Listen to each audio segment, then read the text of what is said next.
Good morning, everybody. Welcome to Frequency Real Radio. This is your host, Madam X, and I was on a slight vacation. Sorry I didn't post the tarot energies for the past few days. Not that I celebrate Thanksgiving, but I did take some downtime, some family time, and things like that. But I'm back this Monday, November the 28th, with your tarot energy for the day. And check later.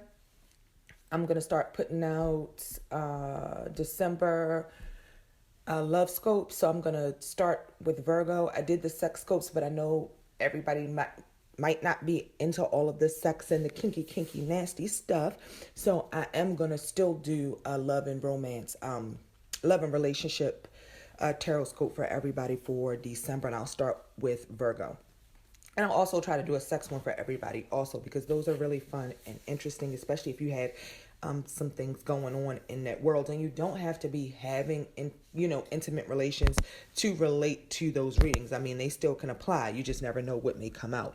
And guys, I posted the total tarot energy of the day on Friday. I didn't have time to upload it to my website, but just remember, I'm going to post the first 2 or 3 minutes on YouTube, and then the full tarot scope, which is about 5 minutes. The tarot energy of the day will be on the Frequency Real website. So check that up and check that out, and check there often for updates. So the tarot energy for today, which is no surprise. I mean, this has been coming out a lot lately. It's been coming out, I'm telling you, in almost every reading I've done for myself, or that I've, seen someone else do or something like that. This has been coming out. So it's the 7 of Wands. And I know it's the holiday time. Like I said, it's the end of the year.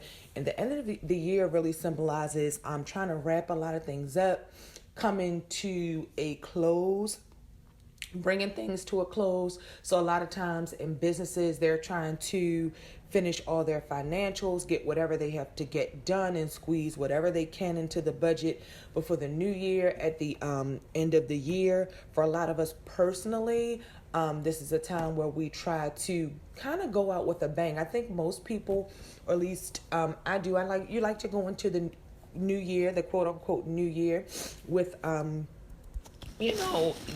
loose ends tied up, with things kind of settled away, and with things smoothly. Everybody kind of likes to go into the new year being in a good place physically, emotionally, mentally, financially.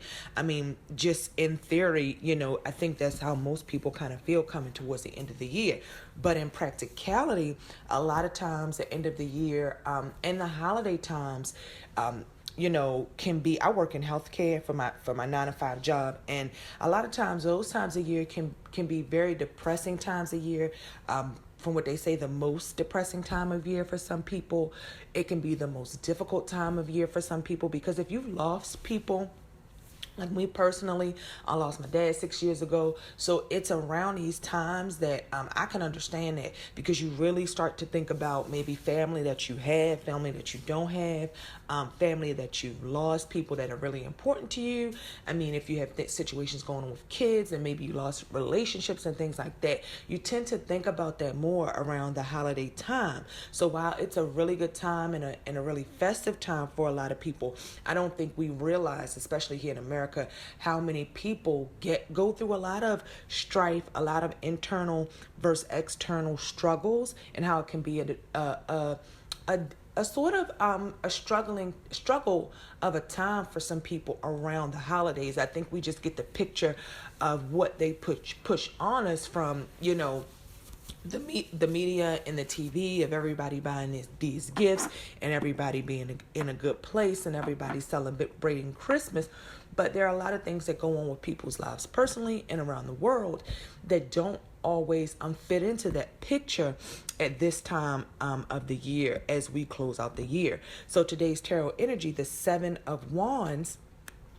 And look back on some of the tarot energies. I'm not sure if I'll pull this for another day, but it's really funny how there are all these cards in the deck, but a lot of times the same energy comes out. So the 7 of Wands has a few connotations. So first I'll say, to me, it symbolizes sort of being on top.